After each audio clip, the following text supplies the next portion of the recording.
میرا اور آپ کا وجود اگر اللہ کی مخلوق کے لیے نفع کا سبب نہیں ہے تو پھر ہماری زندگی کا کیا فائدہ؟ میں اپنے خاندان میں نفع بخش نہیں ہوں، آپ اپنے خاندان میں نفع بخش نہیں ہیں،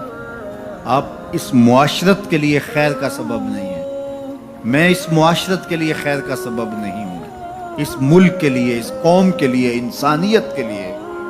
میں اگر خیر کا سبب نہیں ہوں تو مجھے سوچنا چاہیے کہ میں کہاں کھڑا ہوں، میں اشرف المخلوقات کیسے کہلاؤں گا؟ ایک درخت بھی چھاؤں فراہم کرتا ہے، آکسیجن دیتا ہے،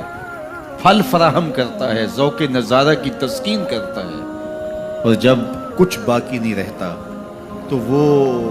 لکڑی کا کام دیتا ہے، اور اگر وہ اتنا کمزور پڑ جائے کہ اس سے کوئی چیز نہ بن سکے تو پھر بھی مٹتا مٹتا تمہاری ہنڈیا پکا کے جاتا ہے،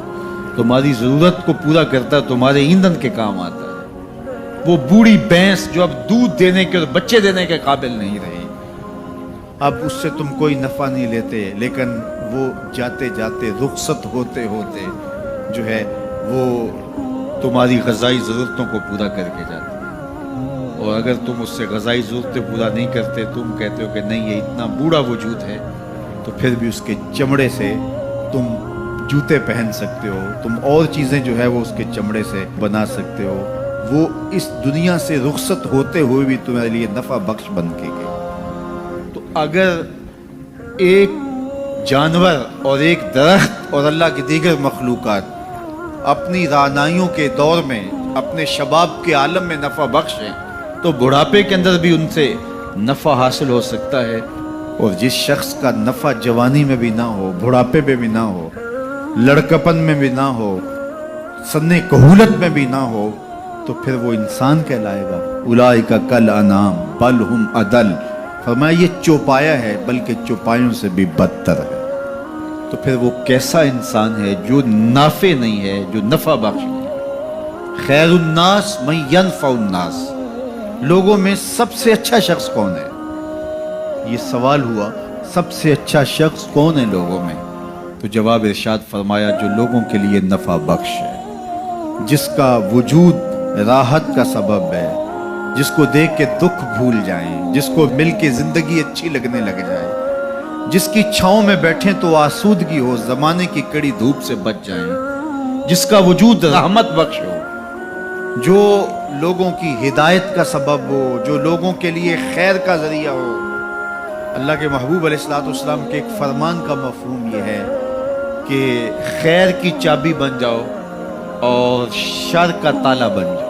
یہ زندگی میں اصول اختیار کر لو، خیر کی چابی بنو اور شر کا تالا بنو، تم سے خیر کے دروازے کھلے اور تم سے شر کے دروازے بند ہو۔ کبھی ایسا نہ بننا کہ تم شر کی چابی بنو اور خیر کا تالا بنو۔ تم جہاں رکو، جہاں ٹھہرو، جہاں سے گزرو، وہاں خیر پھیلتی چلی جائے، تمہاری مہک سے لوگوں کے مشام ہستی معطر ہو، لوگوں کے دلوں میں، آنگن میں بہاریں آئیں کہ یہ شخص آیا ہے، گزرا ہے، تم ایک تازہ ہوا کے جھونکے کی طرح جہاں سے گزرو، اور تمہاری مہک سے لوگ دیر تک سرشار رہے کہ یہاں سے کوئی گزر کے گیا ہے، نہ یہ کہ تم جن راہوں سے گزرو وہاں کانٹے بکھیرتے چلے جاؤ، بعد میں وہاں کو چلے تو اس کے پاؤں زخمی ہوں۔ تو فرمایا تم خیر کی چابی بنو اور شر کا تالا بنو،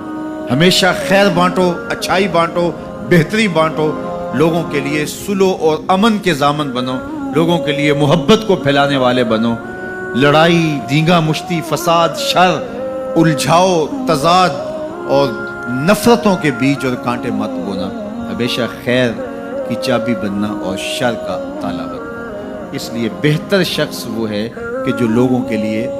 بہتری کی ضمانت بنتا ہے اور اس کے وجود سے لوگ بہتری پاتے ہیں۔ سب سے بڑی انسان کی ضرورت ہدایت ہے۔ سب سے بہتر اور اشرف لوگ انبیاء علیہ السلام ہیں، جن کے وجود سے ہدایت پھوٹی اور لوگ اندھیروں سے، ظلمتوں سے نکل کر ایمان کی روشنیوں میں آئے۔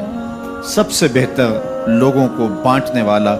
لوگوں کے لیے نفع بخش وہ شخص ہے جس کا وجود ہدایت بانٹتا ہو، جس کا وجود خیر بانٹتا ہو، پھر لوگوں کے دکھ اور لوگوں کی تکلیفیں مٹانے والا شخص۔ تو ہمیشہ لوگوں کے لیے بہتریوں کا سبب بنو۔